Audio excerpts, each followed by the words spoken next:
So we're here together again this Monday morning, incredible day. We have Aaron Blue Shield on the line, and he's going to do a little bit of training for us as far as Med Sups. For those of you that don't know, Med Sups is an insurance product. It's not actually considered a Medicare product. And what it does is it simply steps in and pays the extra 20% depending on what program you. So Aaron, take it away. Great. Thank you, Emmanuel. Okay, good morning, everyone. So like Emmanuel said, I work for Blue Shield of California, and we're going to spend like the next maybe 30 minutes going over the Medicare supplement products. And this is not just geared towards Blue Shield. You'll find that with the supplements, they're all standardized plans. So essentially what we talk about today will be information you can apply with other carriers too. So it won't be just focused on Blue Shield.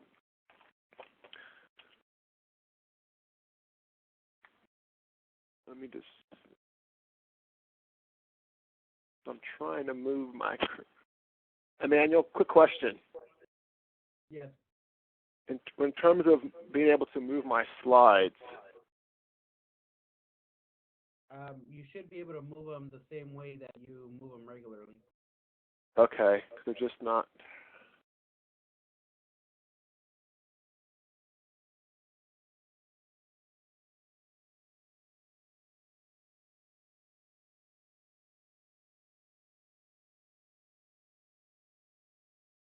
I apologize, guys. I'm just trying to. Okay, here we go. Perfect. So here's a little quick overview of the agenda. So we're going to start with just some basic Medicare 101. As we know, as we'll at least talk about, the supplements are going to sit on top of what we call original Medicare. So just like in the Medicare Advantage world, we need to make sure our beneficiary, our client, also has Medicare A and B in place. So we're just going to talk just some basic 101 about this. We'll just look at a slide that kind of talks about just the two ways that your clients can receive Medicare. So I like using this as a good training tool and just helping the client, the beneficiary, understand that this really just comes down to these two ways that they can receive their Medicare, and kind of just talking about the benefits and the pros and cons of each one. And then we'll kind of get into more specifics on that when it comes to the supplement along with the original Medicare. And then the last thing will be the guarantee acceptance rules. So in California, there's about 17 rules on how an individual can get a Medicare supplement with no underwriting. So in today's world, I know for under 65, if you guys have been selling that for Covered California, obviously those plans are all not underwritten any longer. However, Medicare supplement plans, they're still underwriting. So it would be one of these 17 rules that we could use to get the supplement plan without having to go through that process. So you have that option of either, your client being able to be accepted under one of these 17 rules or to go through the underwriting process, which would mean filling out health questions.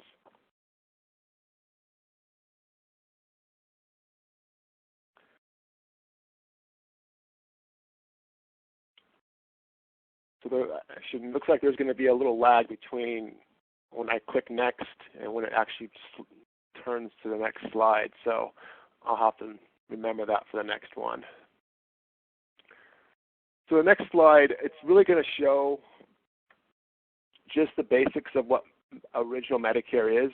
So again, when it comes to the benefits of Part A and Part B, it's nothing that, I say, hey, you got to memorize this stuff, but you want to know what the holds are when it comes to original Medicare. So, yeah, Manuel?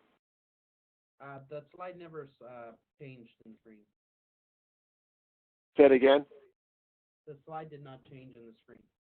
Yeah, I'm wondering if there's a delay. So I'm thinking that because I hit next a few seconds ago, and it's still.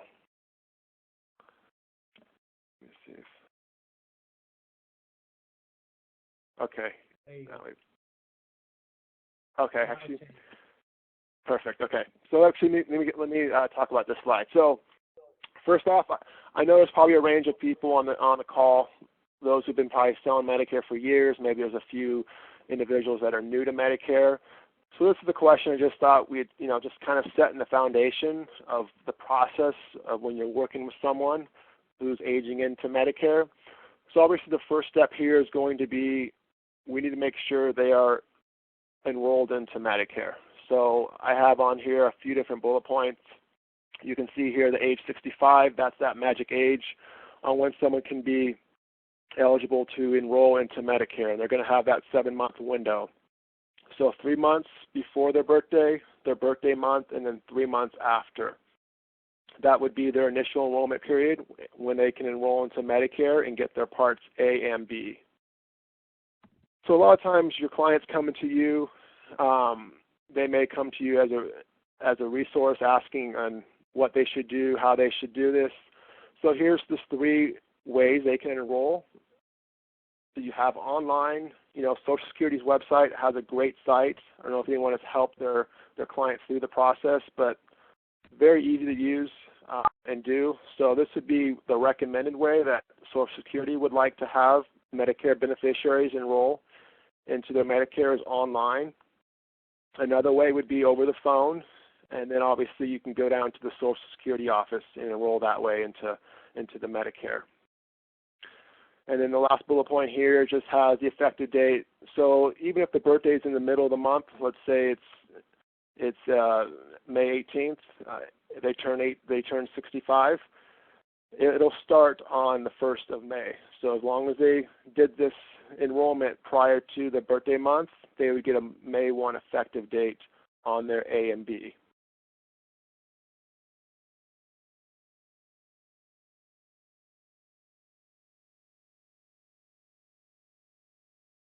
Okay, so this slide here just kind of showing a snapshot of what, when we say original Medicare, what that means. So it's going to be the 2 parts, Part A, Part B. So Part A we know as being the hospital insurance. So you can kind of see here just a quick little overview of the benefits. The deductible of $1,260, you can see that's going to be days for 1 through 60, and then after that, 61 through 90, 91 through 150, you can start seeing it's a copay per day. So there's a lot of exposure here if someone just had original Medicare by itself. So original Medicare is kind of like the opposite of insurance. It's good for the small stuff, but once you start getting and having huge claims, you can see the benefits are not going to cover you too well. If you move down to Part B for the medical insurance side, here's just some examples of what's going to be covered under Part B. You have the office visits, outpatient medical services, clinical lab tests, durable medical equipment, preventative services. So on the Part B side, you're going to have that medical deductible of $147, and then it's co-insurance after that of 20%. And the thing with this is that 20% co-insurance the beneficiary is paying, there's no out-of-pocket maximum. So that meaning, it could be 20% of $1,000 or 20% of $100,000. So there's no limit on what the beneficiary would pay if they just had original Medicare by itself. So, most people this day and age, they get enough information either being mailed to them over the TV, radio, that they know original Medicare is probably not the best choice just to pick that. But they'd want to go into either a supplement or to the Medicare Advantage program. But before we get into that, I just want to show just what the 4 parts of Medicare are. Since we talked about A and B, I want to skip over to Part D, which is going to be the prescription drug benefit. So either it's going to be a standalone product that they can purchase, or in Part C, which is going to be the Medicare Advantage plans that we know, like the HMO plans, the Part D is going to be built in to the Medicare Advantage plan. So this slide right here, this comes out of the Medicare and You Handbook. I like this slide because essentially, as it says on the top, it says there's 2 main choices that your client has in terms of how they will receive their Medicare. So this right here shows what the 2 choices are. You can see on the left side, they can stay with their original Medicare, and that's kind of what we just briefly talked about, which are going to be Part A and Part B. And then you can see the recommendation on steps 2 and 3 would be, step 2 would be to purchase a standalone prescription drug plan, and then step 3 would be to purchase a supplement. So those would be the 3 steps when it comes to staying with original Medicare. Then over on the right side would be obviously the Medicare Advantage plans, that would be through the insurance carrier. So we probably, and most of the plans are HMO in California. We do have a couple PPOs depending on the county that your beneficiary is in, but most of them are going to be an HMO model type Medicare Advantage plan. So we know these are administered through insurance companies. Again, depending on the county they're in, a lot of times it's zero premium, very rich benefits. So it's very nice coverage they're receiving. It's just going to be kind of taking the experience they've had, what they are needing today, and kind of deciding what choice is going to be the best one for your client. So that's where you're going to sit down and ask those questions on, what doctors they want to see, what hospitals they want to go to, what kind of health conditions they have, and just kind of getting an idea of what option is going to be the best for your client. So I like even using this slide because it gives a nice visual of just being able to narrow it down. And then from there, obviously, we know there's a lot of different Medicare Advantage plans out there. But today we're just going to be focusing on the left side, on the Medicare supplement, partner that with the original Medicare. Just a quick little slide. A lot of times I see brokers that come into the industry and they're very familiar with the Medicare Advantage side. They get trained on that, and that's kind of their focus. So a lot of times it's hard for them to kind of picture or understand why an individual would want to pay for a Medicare supplement and also pay for the Part D, the prescription drug benefit, when in most counties you can get a Medicare Advantage plan at zero premium. So this is just a slide. It kind of really just a quick little summary of some of the advantages of both of them. So on the Medicare supplement, at the top part right there, you can see these are some key words that I use to describe how a supplement can work for their benefits. So predictability. So I use that to explain that you pay your premiums each month, and if you have Plan F, which we'll talk about real briefly in the next few slides, essentially that's 100% coverage when it comes to covering anything that Medicare would allow. So predictability, you pay your premium and you have no other claims or medical bills you're paying outside of that premium that you pay monthly. So you can very easily predict, okay, I pay my premium and that's all I'm paying. So I know people who've had heart attacks, cancers on a supplement, Plan F, and they've paid zero out of their pocket when it comes to the medical side. Quality. So again, that would be just in terms of being able to have the option of, again, on the supplement side, you are with original Medicare, so you can go to any doctor, any hospital in the nation. So you're not limited to a medical group like you are on the Medicare Advantage plan. So again, with that larger selection of physicians, you're going to probably have a little bit better quality of care than you would experience in some cases. Choice and flexibility, kind of the tie right there when it comes to if your primary care doctor can't see you for a couple of weeks or you need that referral to a specialist and you don't want to wait that long. With the Medicare supplement plan, you don't need that referral. You can go straight to your specialist. You can, again, if there's another doctor you found about that is known for that procedure or really known for treating that type of a disease, you can go to that person. So that's what's nice when it comes to the supplements too. Access kind of ties into that already. Again, the waiting periods that you may see some situations on an HMO, when your physician can't see you for a few weeks, you don't have to wait when you're on a supplement. You could obviously go to another physician or you go straight to that specialist. And it's guaranteed renewable, so meaning each year these benefits are not going to change. So if you're on a Plan F, those benefits are going to stay the same year after year. You're going to be grandfathered on even if the Congress or government changed the way Plan F is going to work. The one that you have, you'll be able to keep, and nothing's going to change when it comes to benefits. So that's kind of some of the nice little selling points about the Medicare supplement side. This is a presentation also geared towards the Medicare Advantage. So just for for time purposes, I'm going to kind of skip over this. But as we know, Medicare Advantages also have a lot of great benefits, and there's a lot of people that this fits their needs and does really well for them too.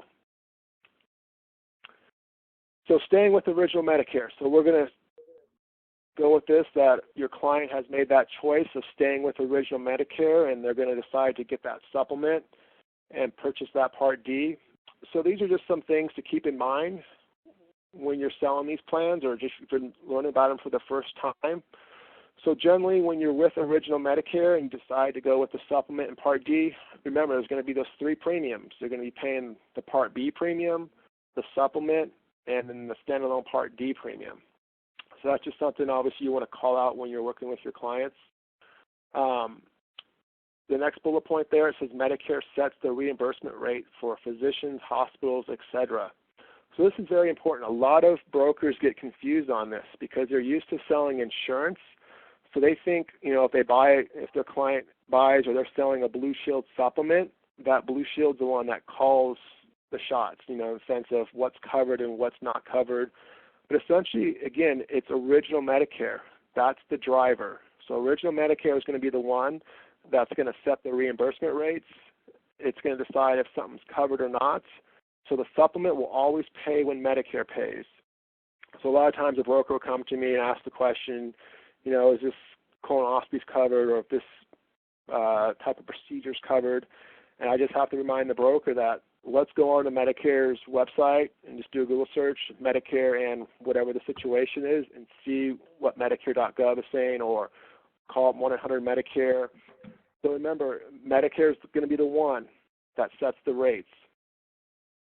And the next slide, or next bullet point, just says Medicare is the provider network.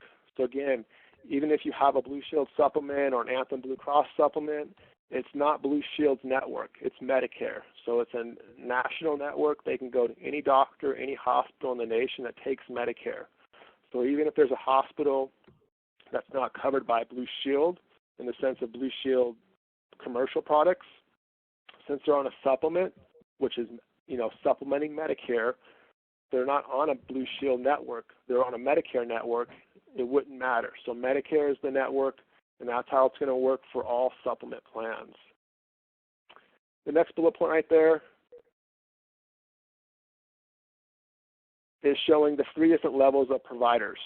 So again, this is something just good to have some general information or knowledge on when it comes to working with the Medicare providers. So these are three levels of physicians. You have one provider who accepts assignment. So these would be the doctors that take Medicare in full. So they wouldn't charge this excess charge like you would see on the next type of physician. And this would be a majority of the physicians you see out there. I mean, you do kind of hear more in the news about how maybe there's some lesser doctors out there taking Medicare. But again, this population of the 65-year-old plus is going to be the type of individual that's out there utilizing the benefits, needing the care. So the doctors understand that, hospitals understand that. So again, there's still lots of physicians that take Medicare as just a direct assignment. That second level will be providers who do not accept assignment. So you'll see this term called excess charge. I don't see it a lot. I mean, I do see it in some situations in the affluent areas, maybe West LA, Newport Beach, some of these areas where the cost of living is just more expensive and rent and everything else. So you do see in some cases. I don't see a lot of it though. But for example, when we start looking at the benefits, Plan F covers the excess charge. So what it is a physician can charge 15% on top of the Medicare amount. So if the Medicare allowable amount is $100, then that physician, if they're charging the excess fees, can charge $115. So if the person didn't have a plan that covered the excess charges, the beneficiary would be on the hook for that extra $15. And then the last type of physician would be a private contracting physician. So these types of doctors just opt out of Medicare. So they just say, hey, we don't take any kind of Medicare. A lot of these are going to be concierge type physicians. Maybe they charge a yearly fee just to be a patient with them. So again, you'll see these types of physicians maybe in some of the affluent areas, but this is kind of just the 3 levels of physicians to be aware of when you're working with Medicare products, and especially with original Medicare. And this last bullet point, just kind of showing you the name of what they receive as their evidence of benefit. So essentially, every quarter they get this Medicare summary of notice that just shows what services claims they've had when it comes to their Medicare benefits. So again, this is just kind of giving you a nice little overview of some things to keep in mind when you're working with original Medicare. Again, this has nothing to do with the supplement. It's just really understanding how original Medicare works, so you can kind of really capture that and help the client understand how original Medicare is going to work alongside with the supplement. Okay, let's move to the next slide.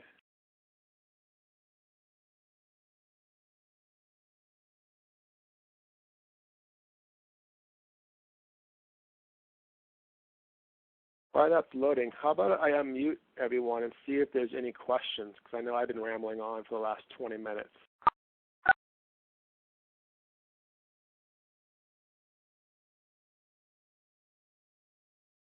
Muted. Anyone have any questions so far? I got a question. Are you going to cover broker of record letters for, or how do we do stuff like that for Med Sups? There is. I'll cover that at the end. I'll make a note of that. But yeah, I can at least talk to it in terms of how Blue Shield does it. Okay. Thank you. So yeah, thank you for that. Anything else, guys? Hopefully I'm making sense. I apologize. It's my first webinar I've done in a year, so it's just a little bit different than doing it in person, not seeing anyone.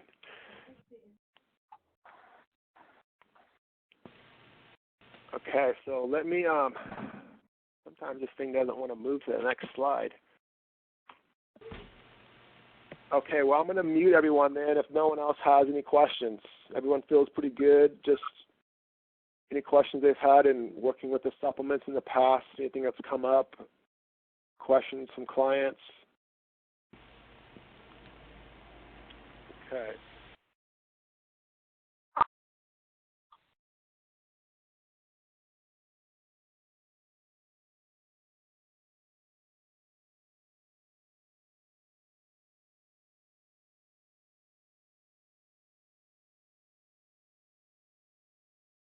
Aaron, remember you need to hit *6 when you.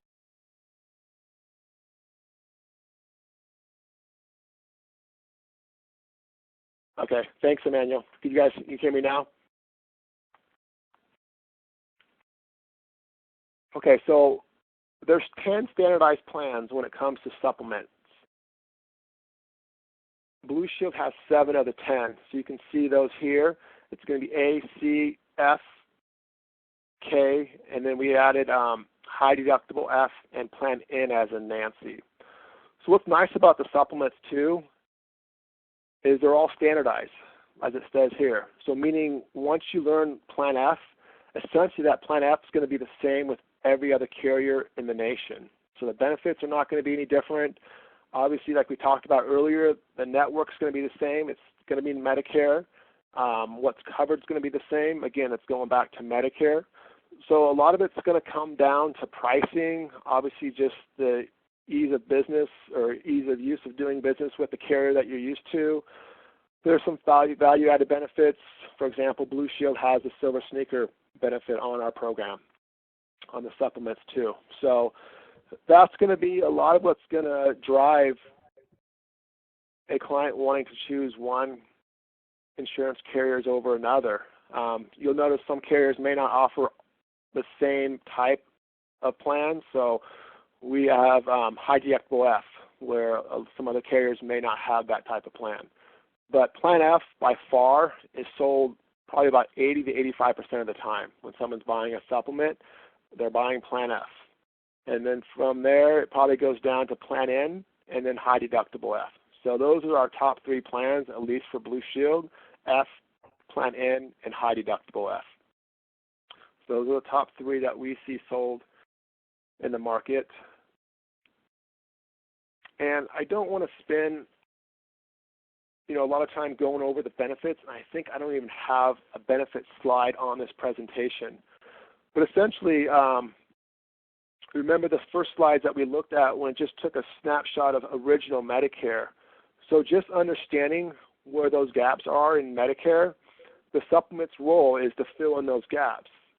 And it just happens that Plan F, as in Frank, that covers all the holes that original Medicare would have. So essentially that leaves the beneficiary with 100% coverage on their medical side. So like I mentioned earlier, I know brokers' testimonials of their clients having cancer, heart attacks, strokes, $50,000, $60,000 bills, they're paying zero out of their pocket. So the flexibility of being able to go to any doctor, any hospital. So those are the kind of reasons that you'll see people purchasing a supplement plan, is they just understand, for them it's important for them to have that flexibility, to have that quality, to have that comprehensive coverage. They either have had health history in their past that they want to make sure they're covered, or they're just used to having that flexibility because maybe they were on a group plan or on an individual plan that had that PPO type structure. So they're used to being able to go to any doctor, any hospital.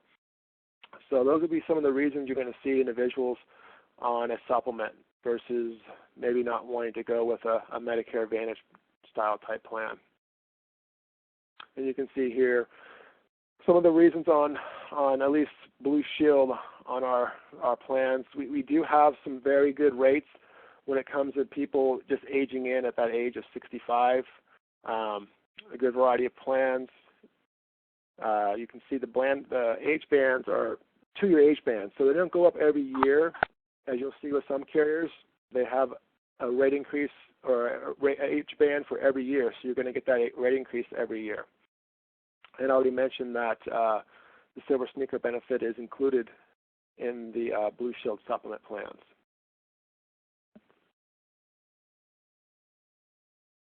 Okay, I'm going to move to the next slide.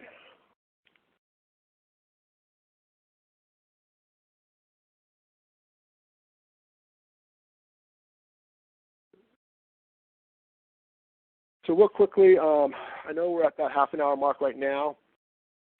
So I mentioned earlier about the guarantee acceptance rules. So there's 17 of them, but these are the ones right here. I don't know, hopefully you can see the screen. And Blue Shield, we number them, so it's not going to be the same with every carrier. So we number them 1 through 17, and these are the rules that you would use for your client so they wouldn't have to go through underwriting. So you can see here the common ones that I have down are 1, 2, 3, 4, 6, 9, 14, and 17.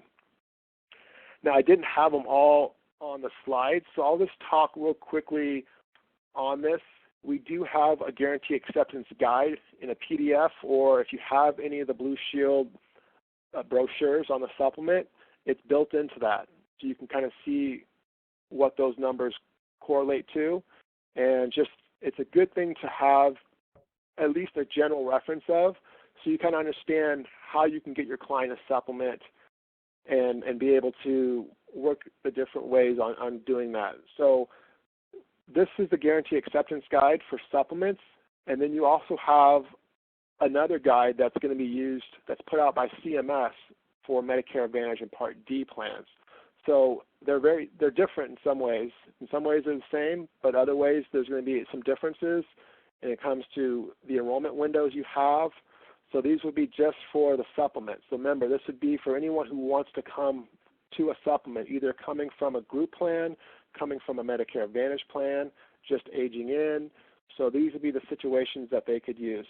So the first one right here is number 1. That would be they're just aging into Medicare. So meaning they're just getting their A and B, and they have a 6-month window on when they can purchase a supplement without having to go through underwriting. So once they get their B active, so B as in boy, they have a 6-month window on when they can enroll into a supplement and not have to go through underwriting.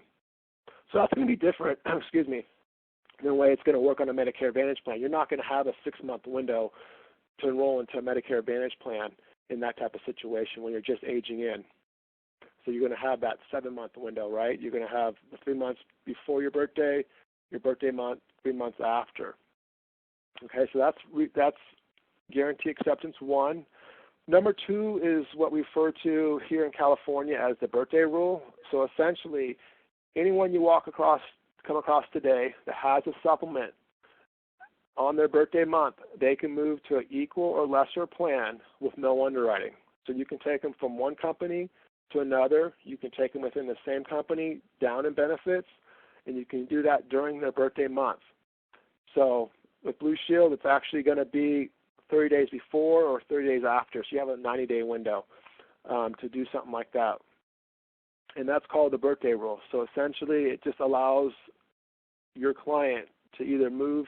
He's going to switch not because, if they're on Plan F with one company, they can't get a better Plan F in terms of benefits. It's going to be mainly because they can save some money. And not to make it a little bit more confusing, but on this number 2, Blue Shield has what's called a special enrollment period going on right now, from now until June of 2016, where we'll take any carrier's Medicare supplement clients at any time. So you don't have to wait till their birthday month. But they're going to only be able to go to an equal or lesser plan. So they can't go up. So if they're in Plan N as a Nancy and they want to go to Plan F with Blue Shield, they would have to go through underwriting. However, if they were on a Plan F with another carrier, they wanted to go to Plan N with Blue Shield, they can do that at any time with no underwriting, any month. So feel free I can get some information out to Emmanuel too, so you guys can have that information in writing and kind of see how that works.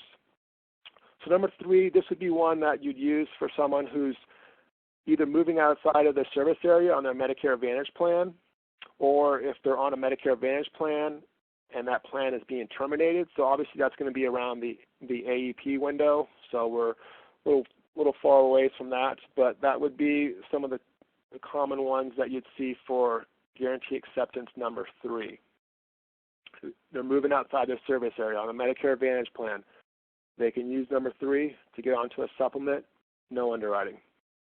So that would be their SEP for the Medicare Advantage. Obviously, they could stay with another Medicare Advantage plan, or they have that trigger to get a supplement too. Number 4 is probably going to be the second most used one behind number 1, and that's going to be coming off a group plan. So any type of group-related plan, retiree, COBRA, you would use number 4, and it'd have a 6-month window on when they came off that plan to get a supplement with no underwriting. So again, that time window is the same as number 1, 6 months for the supplement. But remember, usually when they're buying a supplement, they're going to also be buying a standalone Part D. So under this number 4, if someone's coming off a group plan, to buy a standalone Part D, you're only going to have a 2-month window. But the supplement, you have a 6-month window. So they don't coordinate. So it's a little confusing there. You have the Part D has a different rule, or at least a different window, than you're going to have on the supplement. So that's just something you want to keep in mind. But most cases, people are going to want to coordinate when they come off the group plan that they're going to want that supplement in Part D to be in place and coordinate the effective dates. So that's number 4, coming off a group plan, 6-month window from when the coverage termed, either COBRA, group, retiree, any of those types of plans, 6-month window on the supplement.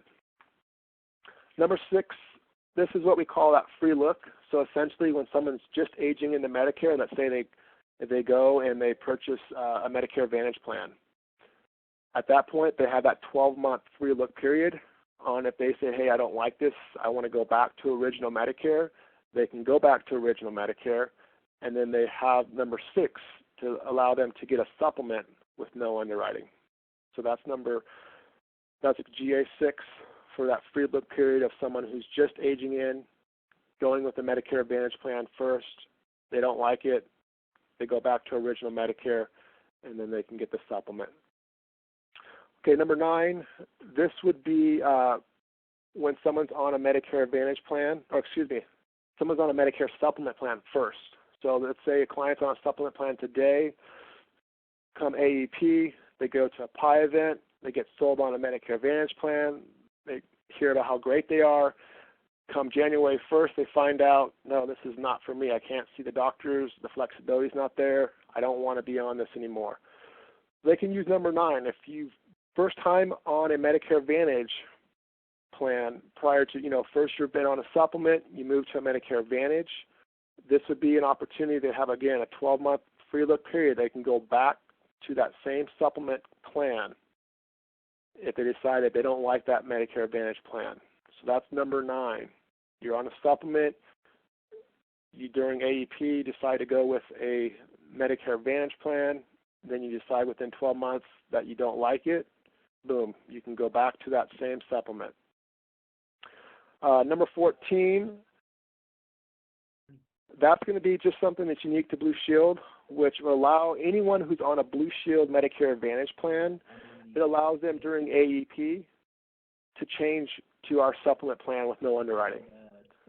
So it doesn't matter if there's a big difference it doesn't have to be a huge difference in the benefits. It just allows individuals that are on a Medicare Advantage plan with Blue Shield today, and they decide during AEP or the disenrollment period they don't want to be on the Medicare Advantage plan with Blue Shield, they can go to our supplement with no underwriting. And then 17 is going to be the one rule that's kind of a newer one that allows individuals, when you're on a Medicare Advantage plan and there's been some increase in either premium or certain copays that have gone up by 15% or more, it'll trigger a guarantee acceptance into a supplement plan. So we had this happen with a few different carriers. So the caveat, though, is that carrier that has the Medicare Advantage plan, they can't offer a supplement too. So in the case like Blue Shield, since we offer a supplement and a Medicare Advantage plan, let's say someone's on a Blue Shield Medicare Advantage plan, they would only be able to go to a Blue Shield supplement because we offer a supplement. But let's say a carrier like Scan or Easy Choice, a carrier that doesn't offer a supplement, those members on with those carriers, they would have an option to go with any Medicare supplement carrier in the state as long as there's been a 15% increase in certain benefits that would trigger that, and they can go to a supplement plan.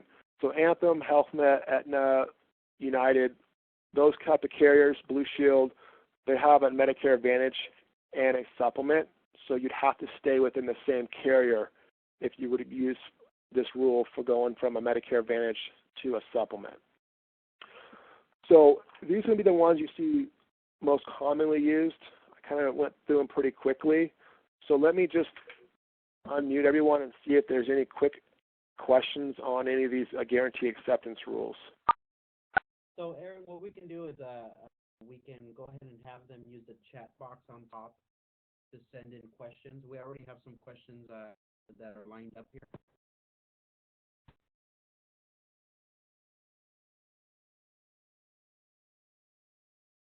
So, we have one question. If the 147 part goes away in 2020, will the plan factor in for everyone who doesn't have the part of that?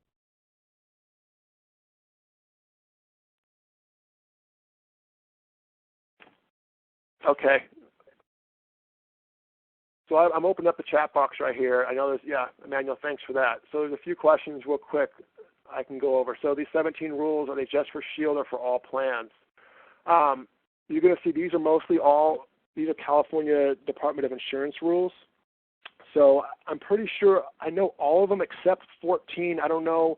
That 14 is the one that allows a Blue Shield Medicare Advantage member to go to a supplement with just some minimal changes.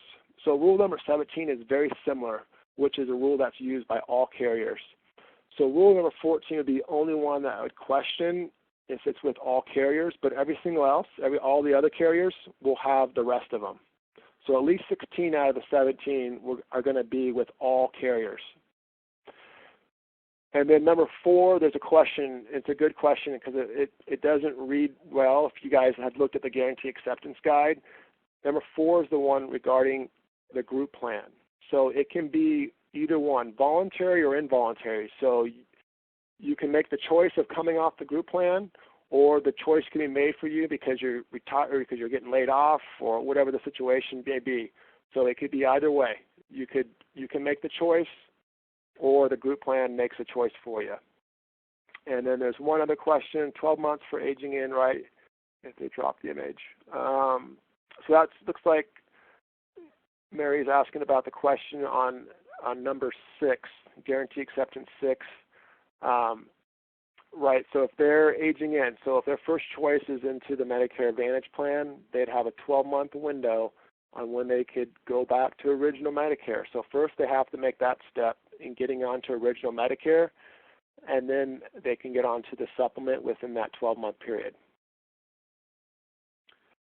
Anything else on the line, guys? Any questions?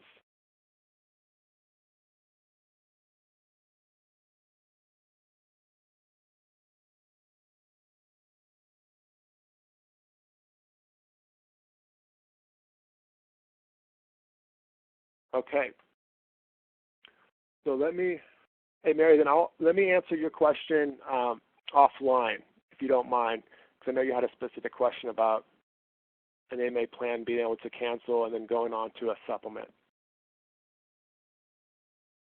All right, guys. So if no other questions pop up, we're going to go ahead and wrap up the training. Remember that this training is going to be available afterwards on the training section of the malvarez.net website. This is also where we have some other trainings on there as well. If you have a password for that, go ahead and let us know, and we can generate for you. This is going to be a weekly training session that we're going to have every Monday morning.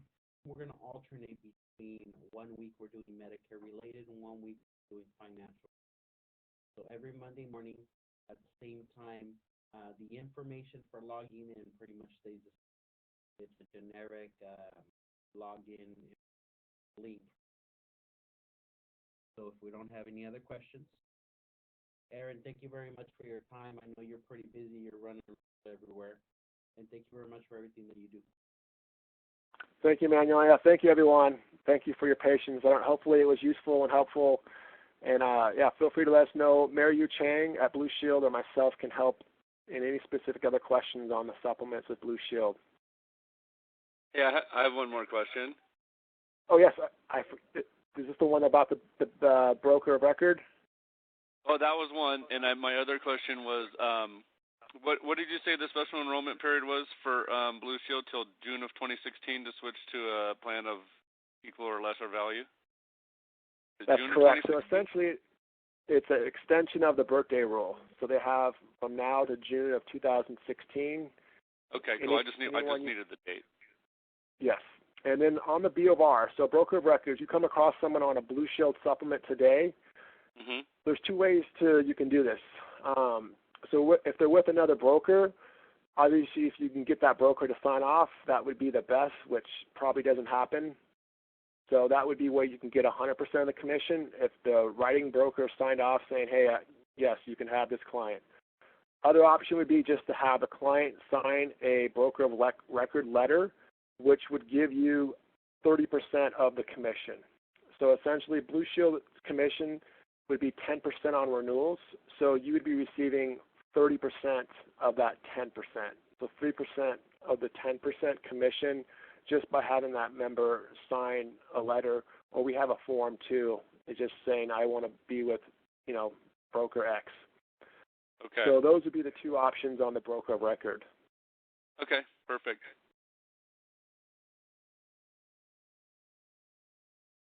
Okay, well, yeah, thanks everyone for your time again.